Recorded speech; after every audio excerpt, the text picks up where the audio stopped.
الرحمن الرحيم السارقة والسارق صدق الله العظيم اللهم صل على سيدنا مولانا محمد وآله وأصحابه وبارك وسلم الحمد لله خلافة مجلس وتقاعد الرسول رسول الله صلى الله عليه وسلم জীবনে মদিনা জিন্দেগি রাজনীতি জিন্দেগি বিষয়বস্তু জানার লক্ষ্যে এই সেমিনারে আয়োজন করা হয়েছে। সেমিনারের সম্মানিত সভাপতি, উপস্থিত বিভিন্ন দায়িত্বশীল ভাইরা, সে মহান রব্বুল আলামিনের দরবারে শুকর আদায় করি যিনি আমাদেরকে এই পরিস্থিতিতে, যে সময়টা আজকে থেকে 1 বছর পূর্বে খুবই ক্রিটিক্যাল ছিল, মানে অর্থাৎ 1 বছর অর্থাৎ 12-13 বছর পূর্বে, এখন তো আপনাকে অনায়াসে সহসায় মদিনার জিন্দেগির কথা বলতে পারতেছি।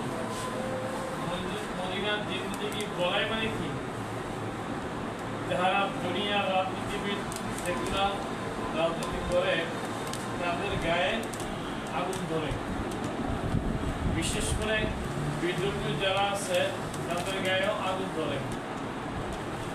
তার মধ্যে বাংলাদেশের সেকুলারিজম যারা আছে তারা একটা তন্ত্র, এরা ইসলাম, কিন্তু পশ্চিমা বিশ্বে যারা আছে তারা মূল বিষয় আতঙ্ক।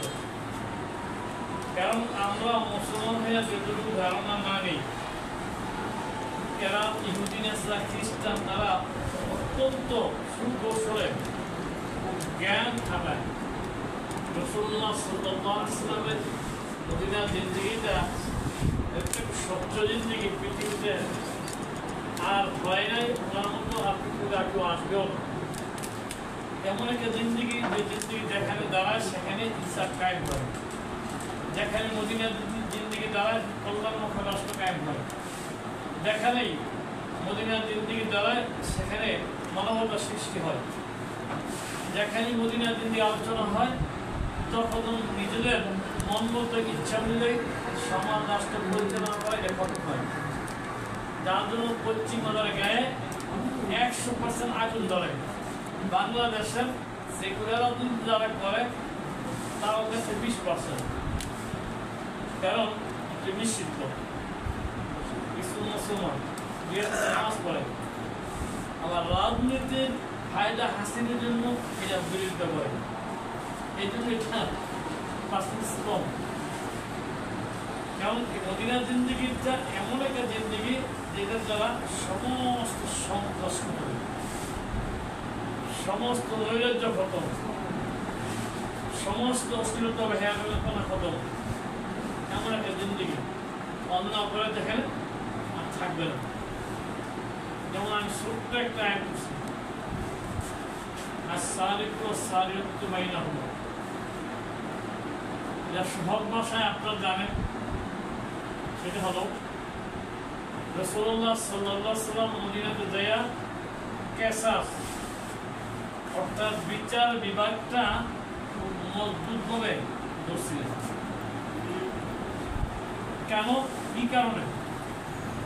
ইসলামের যে সৌন্দর্যটা আছে এই সৌন্দর্যটাকে চলমান রাখার জন্য, অর্থাৎ প্রতিষ্ঠিত রাখার জন্য এই কেসাসগুলো আসছিল। যেমন চুরি করছে হাত কেটে,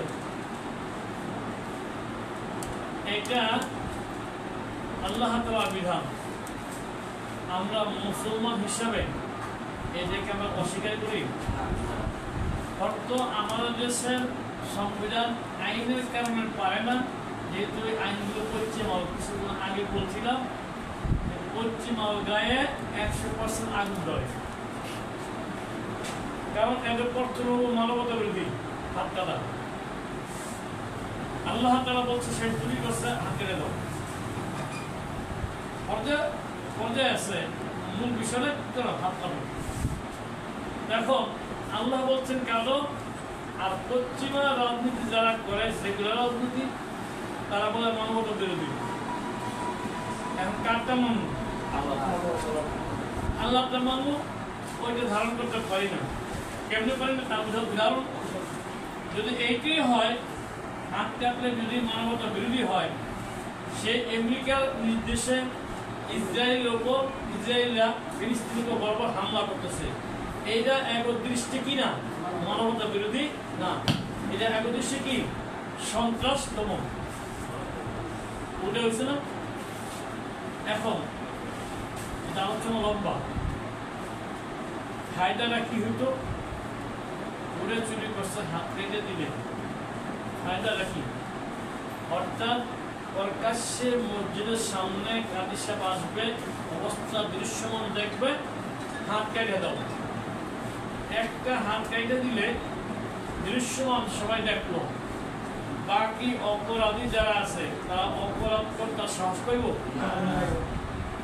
আর এই বিচারটার জন্য মাসকে মাস বছরের বছর আসামিকে জেলখানে ফালাই রেখা জিন্দিটাকে খতম করে দেওয়া, পরিবারকে পঙ্গ করে দেওয়া, এটা আল্লাহ তাআলা পছন্দ করেন না, নবীও পছন্দ করেন না। চুরি করছে 10 বছর তারা কি করো, কাজ করো, বাকি মানুষগুলো সংশোধন হয়ে গেছে। এখন যদি করেন না চুরি করছেন, হাত কাটা দেবেন, আল্লাহ বলছে আচ্ছা ছেড়ে দেন, ছেড়ে দিয়ে বর্তমান বাংলাদেশের জেলখানাগুলো যে মাসের হয়ে উঠবে, ডাকাত হয়ে বাইরে হয়, এরকম হইতো। আপনি হাত কেটে দিচ্ছে, বাস সংশোধন হয়ে গেছে, আপনার হাতে খোলা হয়েছে।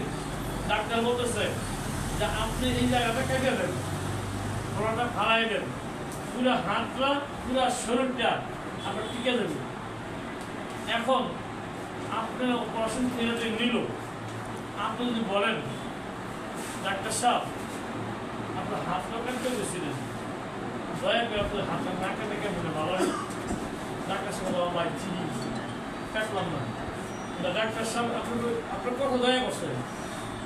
এখন আপনার জীবন নাকি বন্ধুত্ব করে দিল, নাকি আপনার জীবনটা উঠাই দিল, কোন লাগলো মায়া করে বন্ধুত্ব করে দিল। যদি মায়া না করে কাইটা দিত, এই জায়গাটুকু শেষ হইতো, বাকি অঙ্গরা ঠিক থাকতো।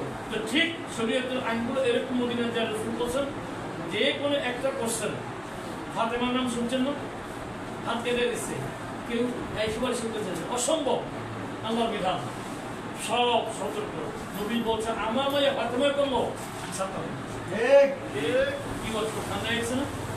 আলহামদুলিল্লাহ, আসলে মদিনার জন্য এইটা আমাদের জন্য এই ধরনের উদ্যোগ, ওই লক্ষ্যে আজকে আলোচ্য বিষয়। আমি আপনাদেরকে আন্তরিক ধন্যবাদ জানাই, আপনারা খেয়ালের সাথে আলোচনাগুলো শুনেন। আপনারা কেন খারাপ নোটিশ করতেছেন, কোন উদ্দেশ্যে ইসলামে রাজনীতি করেন, মোটামুটি আলহামদুলিল্লাহ বুঝে আসবে এবং জমিনে কাজ করার মতো সে মন মানসিকতা তৈরি হবে। আল্লাহ আমাদের বুঝা